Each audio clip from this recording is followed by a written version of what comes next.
historia nuk është që vetëm ne të lexojmë edhe të nxitmi apo vetëm të bëjmë hulumtime akademike, por historia, rrëfimet, ndodhit që kanë ndodhur janë për të marrë mësim.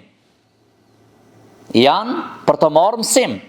Nëse e shohim se që kjo rrugë me të vërtet të çojë ka në dështim dhe në humbje, atëherë automatikisht duhet të ndalmi dhe të mendojmë. Atëherë këtë rrugë nuk duhet ta marrmi ne. Nëse ti e përdor të njëjtën mënyrë i cili e ka përdor ai para teje, ti ke me dështu. Por nëse e shohim se ç'kjo rrugë është që të sjell dobi dhe nuk kundërshtohet me parimet tuaja fetare, atëherë ti duhet të marrish këtë rrugë dhe këtë eksperiencë që të zbatojsh, që ti të ngadhnjesh dhe të korrish fitore.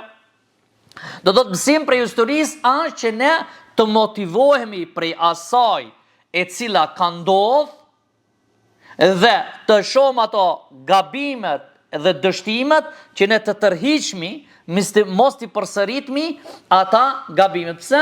Se rrëfimet janë mësim se Allah subhanahu wa ta'ala thot në Kur'an: "Laqad kana fi qasasihim ibratun li ulil albab."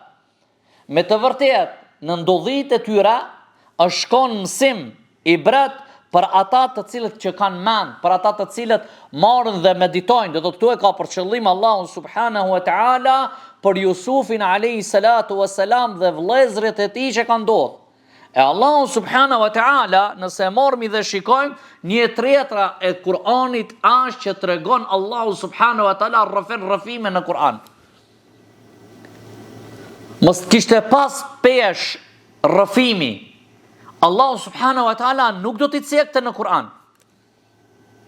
Por këto janë që ne kur t'i lexojmë të marrmi, të meditojmë, të hulumtojmë, të përfitojmë, të nxjerrmi dobit prej rrëfimeve, prej ndodhive që kanë dalë, që i nxjerr që ti aktivizosh ata dhe ti zbatojsh që të korrish sukses në jetë.